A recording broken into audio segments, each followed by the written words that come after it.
MCom EFM final paper 5th का एक महत्वपूर्ण टॉपिक है कम्युनिकेशन, संप्रेषण।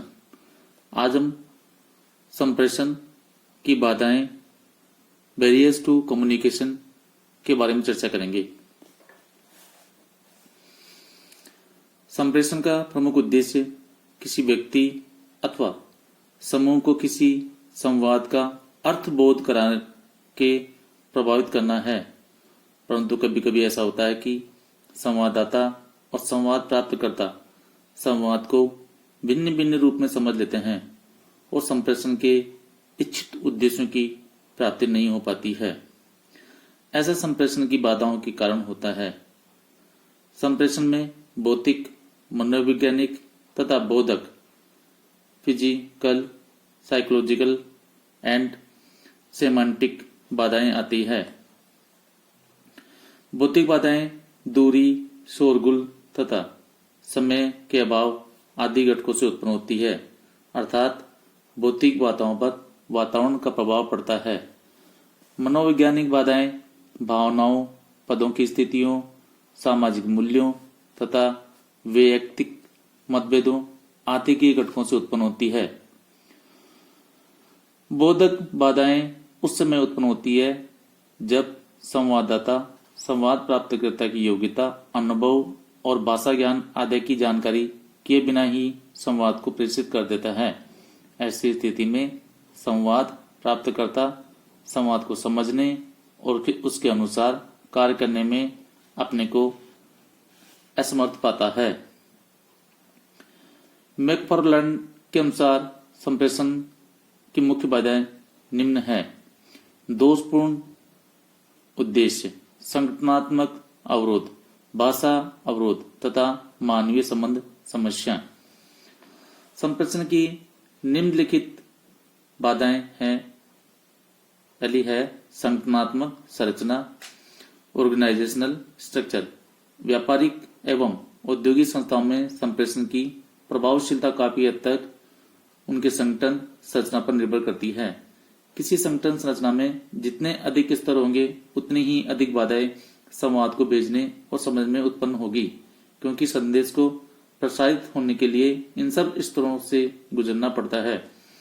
ऊपर की ओर संप्रेषण अपवर्ड कम्युनिकेशन में जब अधीनस्थ अपने निकटतम अधिकारी के अतिरिक्त अन्य अधिकारियों से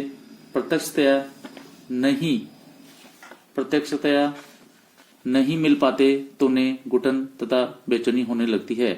ये परेशानी या बाधा उस समय और उग्र रूप धारण कर लेती है जब उनका संवाद उच्च अधिकारी तक विभिन्न स्तरों की वजह से उसी रूप में नहीं पहुंच पाता है।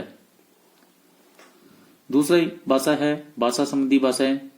भाषा की समस्या संप्रेषण प्रक्रिया की सर्वाधिक महत्वपूर्ण बाधा मानी जाती है।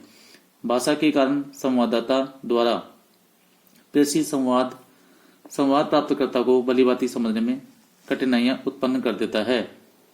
इन कठिनाइयों को भाषा के कारण उत्पन्न बाधाएं कहा जाता है। तीसरा जो बाधा है वह है दोषपूर्ण उद्देश्य, अनसाउंड ऑब्जेक्टिव्स। कई बार संप्रेषण का उद्देश्य ही दोषपूर्ण या विकृत होने से संप्रेषण की अनेक बाधाएं उत्पन्न हो जाती है। कभी कभी संप्रेषण का वास्तविक उद्देश्य प्रकट उद्देश्य से भिन्न होता है।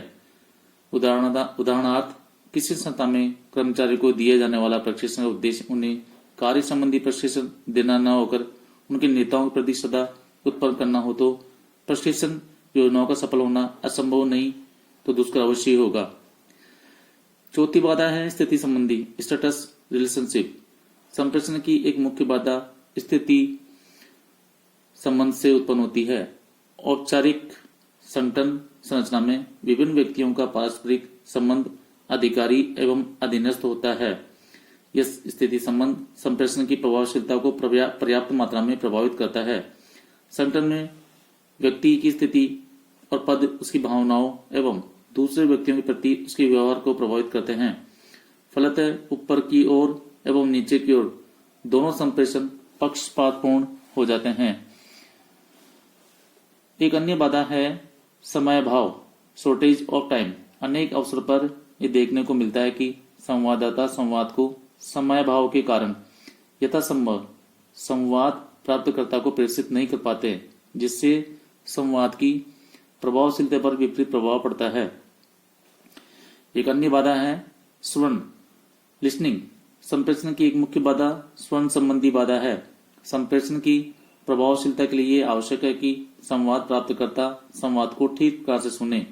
यदि संवाद प्राप्तकर्ता संवाददाता प्रेषित संवाद को अच्छी तरह से नहीं सुनता है तो उनके लिए संवाद का सही एवं पूर्ण अर्थ निकाल पाना कठिन होता है।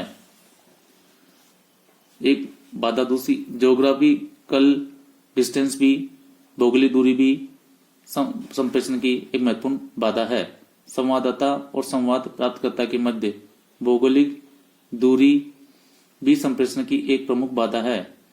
यद्यपि आधुनिक समय में संप्रेषण के शीघ्रगामी साधनों तार, टेलीफोन, टेलेक्स आदि ने संवाददाता और संवाद प्राप्तकर्ता की मध्य दूरी को कम कर दिया है, लेकिन जिन क्षेत्रों में इनका अभी भी उपयोग नहीं हुआ है वहां यह समस्या ज्यों की त्यों विद्यमान है। भारत एक गांवों का देश है। छोटे छोटे गांवों में अभी भी इन संप्रेषण साधनों का अभाव होने के कारण संदेशवाहक एवं पत्र द्वारा सूचनाओं का आदान प्रदान किया जाता है, जिससे पर्याप्त समय, श्रम एवं धन का अपव्यय होता है। एक अन्य बाधा है भावनात्मक धारणाएं, इमोशनल एटीट्यूड्स। संवाददाता और संवाद प्राप्तकर्ता की भावनात्मक धारणाएं भी संप्रेषण में बाधाएं उत्पन्न करती है।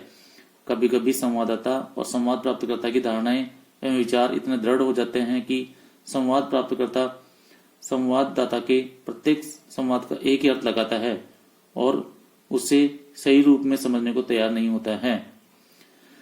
एक अन्य बाधा है पदोन्नति की भावना, डिजायर और प्रमोशंस। जिन संगठनों की पदोन्नति नीति उच्च अधिकारियों को सर्वाधिक महत्व देती है और अधीनस्थों की पदोन्नति उनकी कृपा पर निर्भर करती है, वहां अधीनस्थ अपने उच्च अधिकारियों को सदैव प्रसन्न रखना चाहते हैं।